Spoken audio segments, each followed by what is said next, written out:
So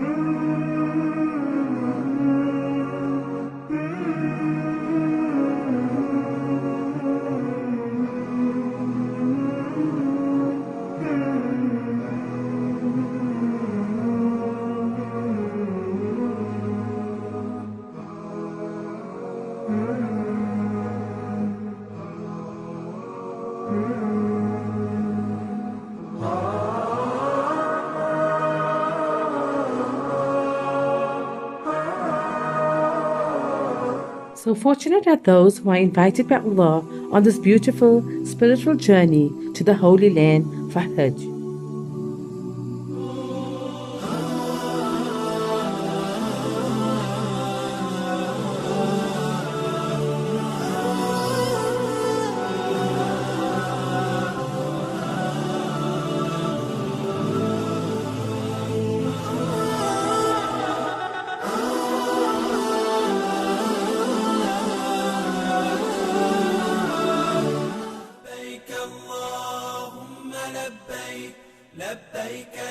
Hajj strengthens one's deen and brings one closer to Allah.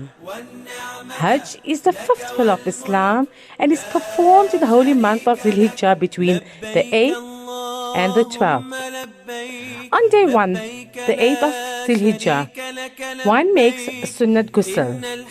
The ihram, that is 2 unstitched clothes for men and loose-fitting clothing for women, is adorned. Then 2 rakats of Salatul Ihram is performed and the intention for pilgrimage is made where all rules are observed, like no arguing, etc.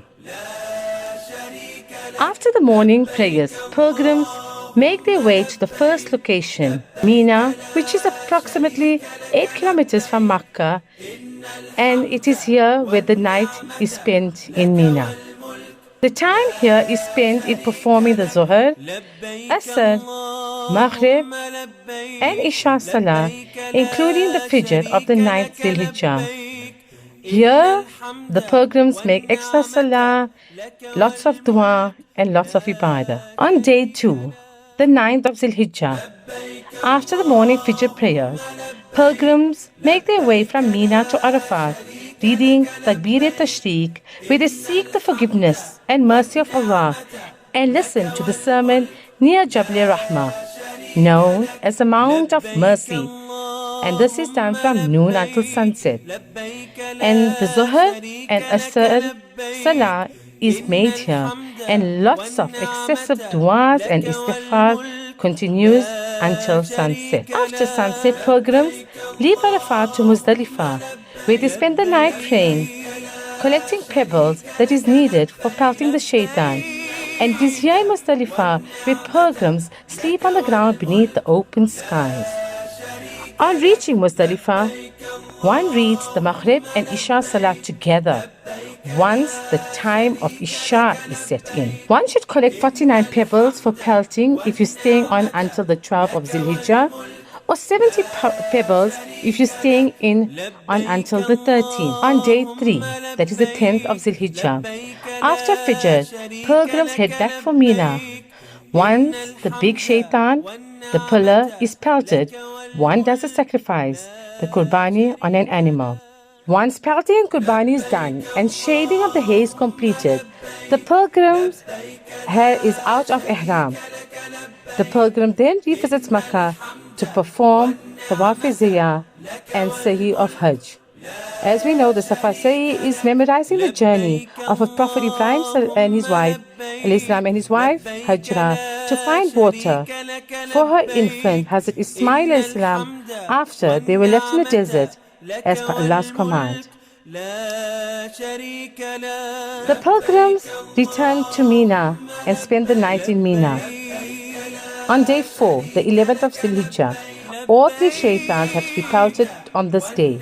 It is similar to pelt the Jamarat in order: small, medium, large. On day 5, 12th Dhul Hijjah, you follow the same procedure of day 4.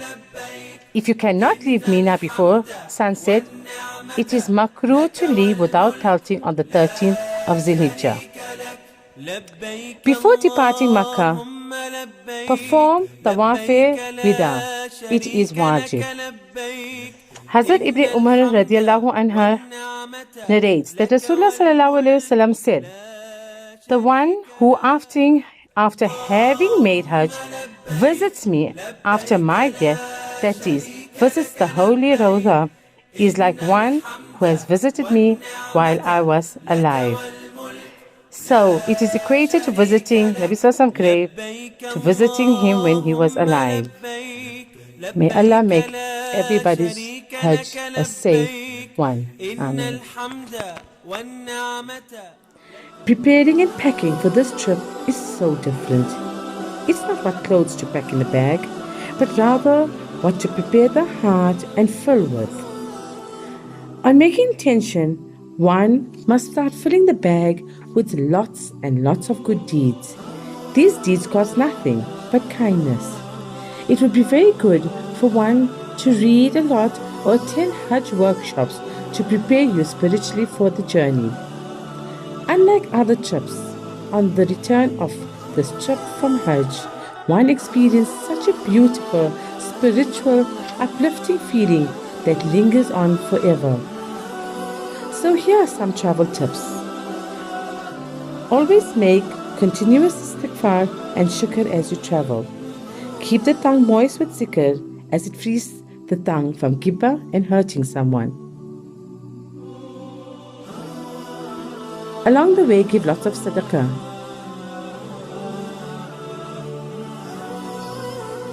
And cleanse the heart and mind of evil thoughts and assist the young and old and poor along the way. Use this opportunity to make extra ibadah because you have extra time.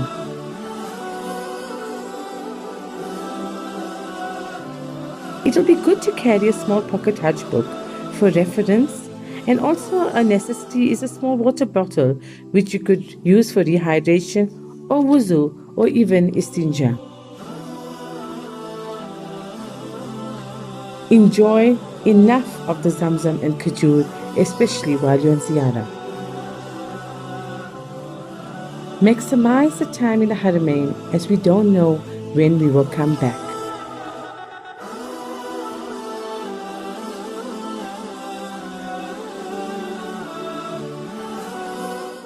"12-year-old Ikram was born with Mali-Malinko-cycle, a form of spina bifida where the spine was not completely formed and was open at birth. Closure of the spine led to complete paralysis from the spine to his lower limbs.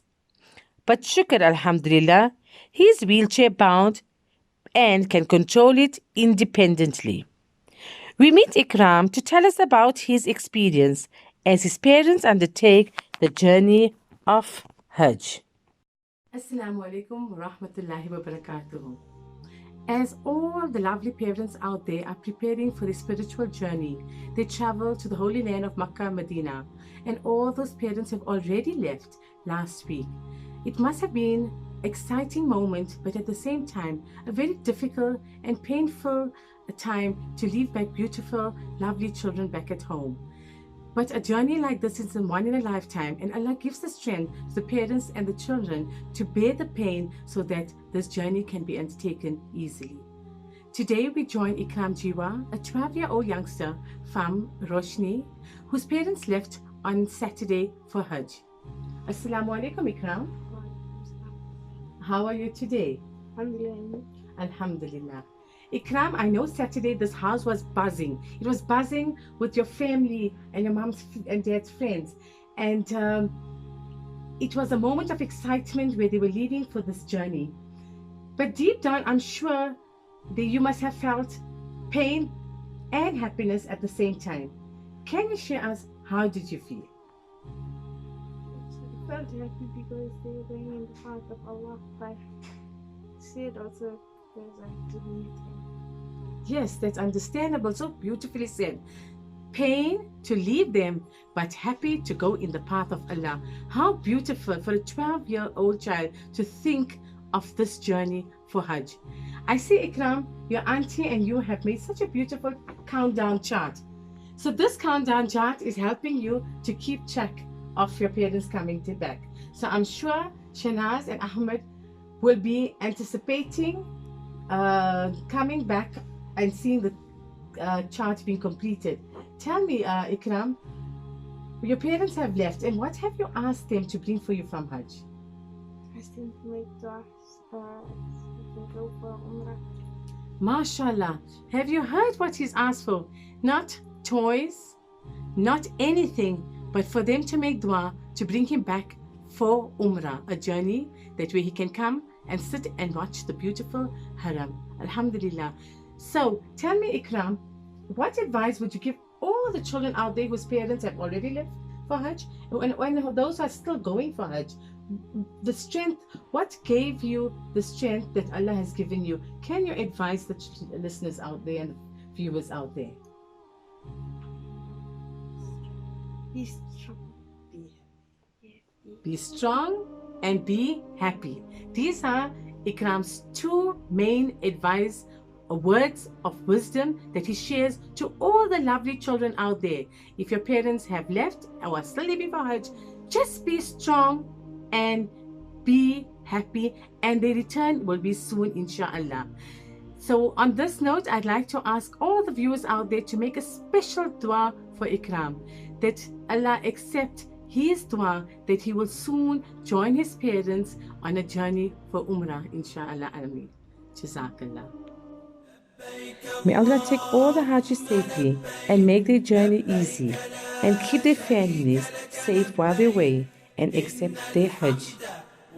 This comes with duas from Hajj Travel Tips, brought to you by Travel Diaries with Age, Hawa Patel. Asalaamualaikum.